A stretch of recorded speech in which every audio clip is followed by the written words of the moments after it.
Welcome back and thanks for joining us. If you're new to our channel, please hit that subscribe button and the notification bell so you'll be notified of each new video. Just over the moon with how incredibly beautiful they are. Yeah. When you have the right tiles, these tiles, it's easy. In the last video, we installed faux tin glue-up ceiling tiles. Guess who's done? No drilling, nothing necessary. My recommendation is if you want to go with a stick-on, a glue-on, go see a local provider. Just tell them about what you're working on and they're gonna press the easy button for you. In this video, we use EZ-ier automotive carpet to cover the back doors and provide a thermal bridge to prevent condensation. Hey guys, this is Dory, and I'm Mena. We travel with our lovely dog Fiona to help you discover the most beautiful spots and to share with you what it's like to live as a nomad. So subscribe and welcome to our channel.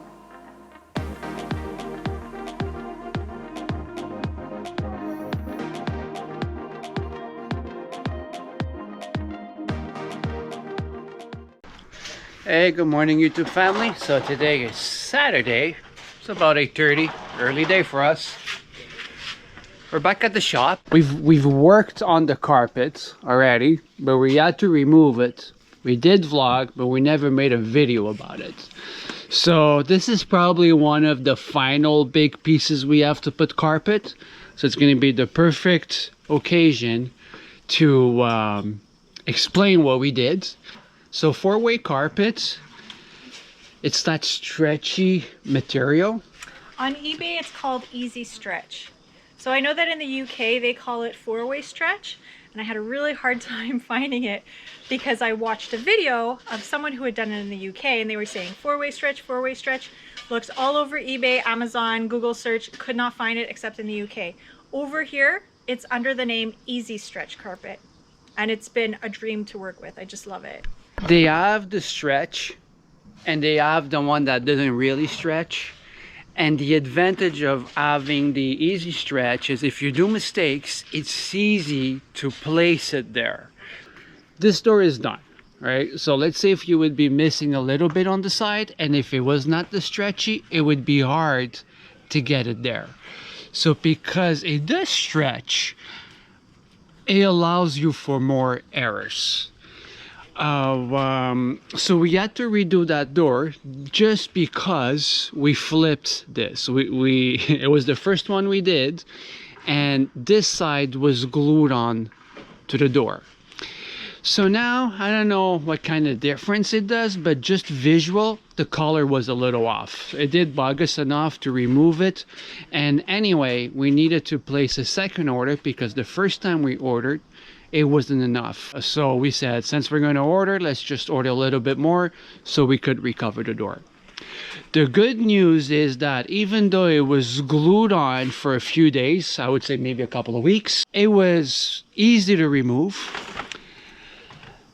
We don't care about this because we're going to put glue back on it, but Mena did clean the sides on top where the tape was. She did clean. See, like it was clean. And how did you clean it? So this is very important. On that UK video, and I will link it in the description below, they said to use butane, but I bought butane and it wasn't working that effectively. So what ended up really working quite well was Vaseline. So what we would do is I would kind of put Vaseline on it, let it penetrate for about half an hour to an hour to get it soft, and then just rub.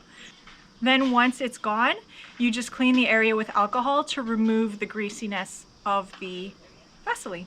That's it. It's pretty easy. My advice on this is that before you order, I think you could manage to buy samples. I'm not sure. We didn't do it. We knew the color we wanted. They have different colors. My other advice is that before you order, before you place your order, make sure it's something that they could order again, right? Something that they could buy again. It's not going to be like an end of stock kind of thing. Because if you end up buying and you don't have enough, and you did half of your car, half of your van, you're kind of going to be screwed. Either you remove it and you wasted a bunch of money, or you're just gonna go for something similar or change the look where you're gonna have two different colors in your car, van, whatever you decide to do your four-way stretch in. For us, we've done this window, we've done the column, and as you see, like, we love to work with this just because the four-way stretch, you know, makes it super easy. So here we don't care much because we're gonna have the bulb like here, but it gives you an idea of the work. And again, it's, you could always stretch this to reach the areas, you know, it didn't glue in. All right. Yeah, I made a bit of a boo-boo here, but that's because I thought the blob was going to go there. Otherwise, I would have made a nicer seam, because it is possible to make a nice seam. I might just have to fluff this. So what we could do with the scissors is we just cut a little bit, trim a little bit, and fluff it so that the seam is less visible. But this is such an easy material to work with that I don't think we're gonna have a problem doing that. Right now, it's just not a priority. This is detail work, and a lot of the detail work we're probably gonna be doing while we're on the road. Although Dorian doesn't think so. I know, we're gonna be doing little things like this to just, you know, fix up the details and make it more polished. So we're using 3M90 spray adhesive. Oh no, sorry. We started with 3M90, but it's very hard to procure here in Quebec where we are. So we use Lepage heavy duty spray adhesive, and that's been working like a dream. We also use car trim removal tools. So that is to get into certain little grooves when we want to do that. And the other thing that we're using, of course, is a really good pair of scissors. Don't use an X-Acto blade. Use very sharp fabric scissors and you won't have any problems.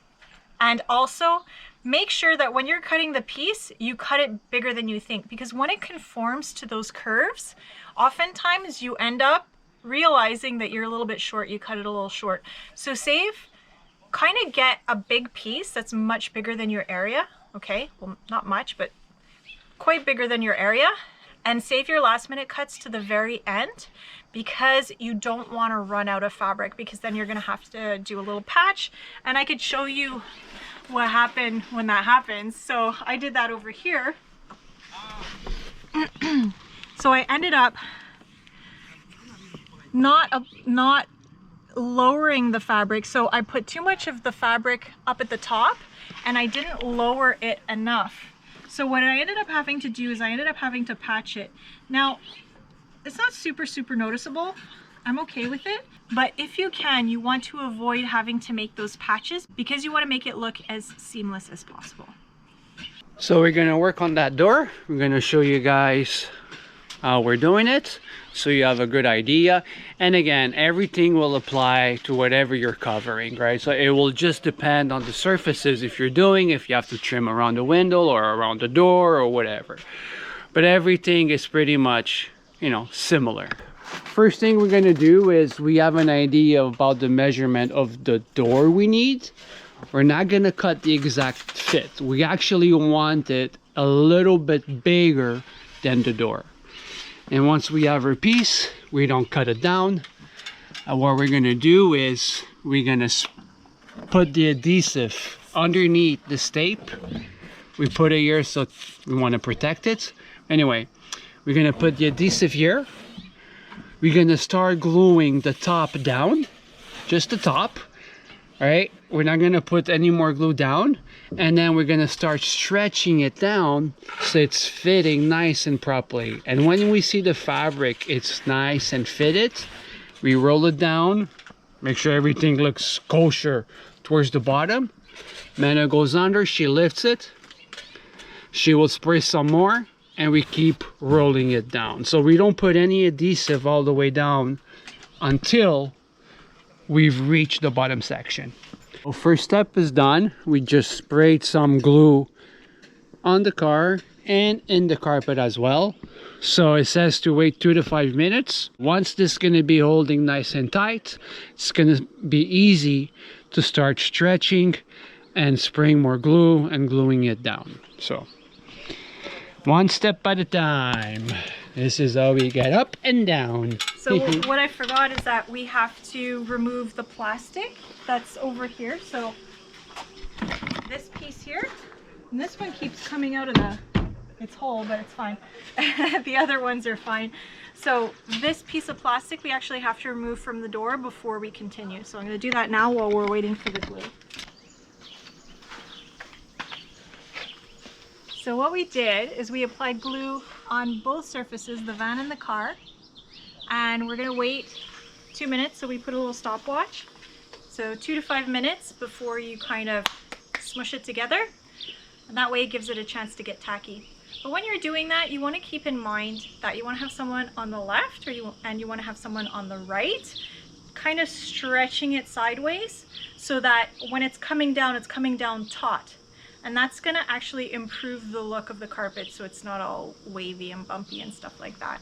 So I'm sure you could do this by yourself if you wanted to, if you didn't have anyone else to help you, but try and do it with 2 people, it'll make it easier.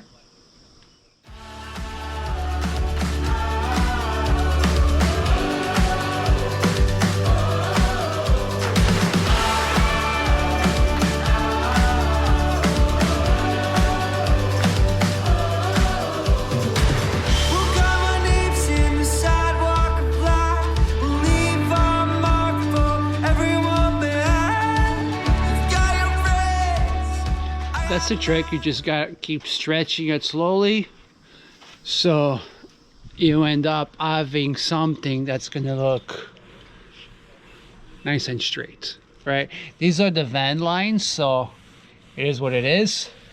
I kind of like the van lines. Yeah, we did that on purpose actually. I paid for them, I want them. Yeah, so what we did is we took our trim tools, and when we were going to this area, we were kind of, you know, pressing it in because we did want to see those van lines. We think it looks pretty sharp, seeing the original lines of the van. And here we were able to hide what we didn't want to see because we have thinsulate back here. So although it's not as sharp as, you know, following a line like this, it does look quite good because we stretched it sideways to make it taut. Now that this top part is glued, what we want to do is we have to make a cut for this piece. So you kind of want to give a little bit more than what you would think. I'm going to cut where I think the middle is going to be, because that's going to save you some errors.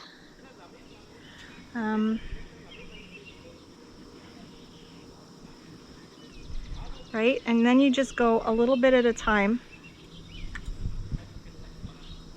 because this fabric on the other side is going to have to meet back up with this again, right? So I cut down a little bit, and cut a little bit more, and really, whoa! Whoa! Look at that guy! Holy!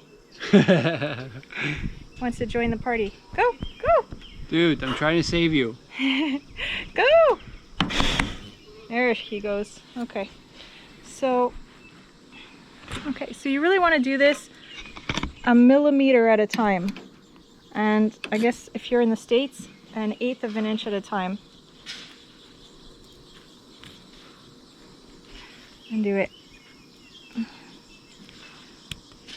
Yeah, I have a good pair of fabric scissors, and even that is proving slightly challenging. Okay, so just a little tiny bit at a time. Okay, so that looks good. Just a little bit more. Okay, so that is getting close. So now I'm cutting down, but I'm not cutting right where I think it should start. I'm cutting it a little bit inside, because again, if I make a boo-boo, I want to cut too big rather than cutting too small, because then if you cut too small, now it's not impossible to patch, and I've done a lot of patches, and that's why I'm showing you this good way to do it, because you could patch it and it'll look good. However, it looks better if it's just one continuous piece.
So now we're getting towards the end.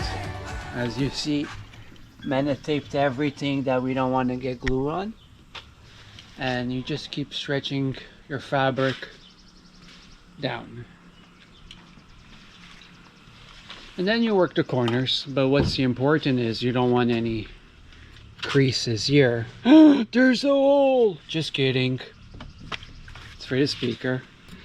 So once it's all stretched and we work on the corners, another thing to point out is don't put glue on this side, because if you have really nice fancy scissors like Mena, you don't want to get glue on them. Yeah, just on the edges where I know I'm gonna cut. I didn't want to cut through glue because yeah. What I'm doing here,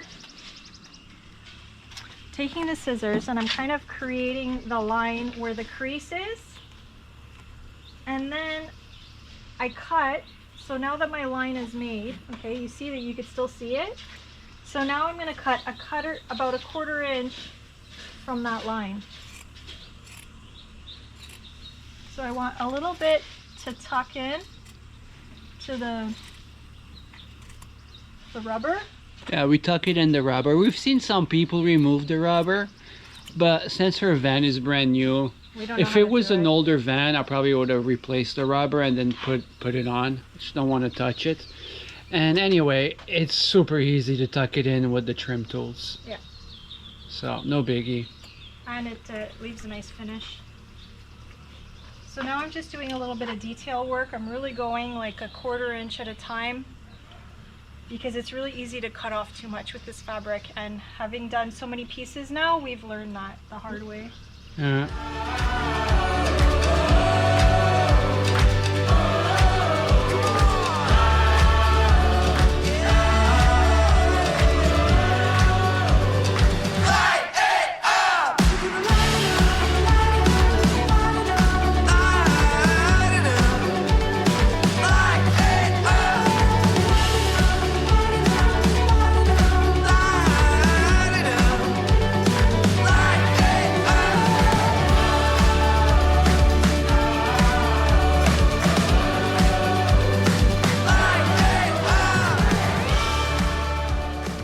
We're wrapping up the carpet. So we've done both back doors.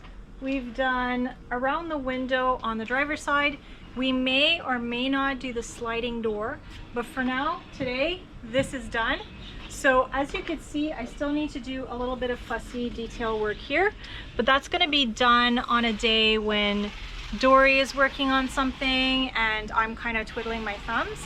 So this could be done anytime, but the main thing is that we did it on a day that was overcast, because the days are getting hotter and hotter, and if you're in the sun for, you know, several hours, for sure you're risking getting sunstroke, you're risking getting a sunburn, and that's why we wanted to do it today, and that's why we kind of interrupted the cabinets to finish this. So that fussy work I could do anytime. We're gonna now move back onto the cabinets, the cabinet fronts. We're gonna sand everything down, make sure it fits, and then veneer it. But for today, we want to say thank you for watching, and if you like this video, give us a thumbs up, subscribe, and hit that notification bell.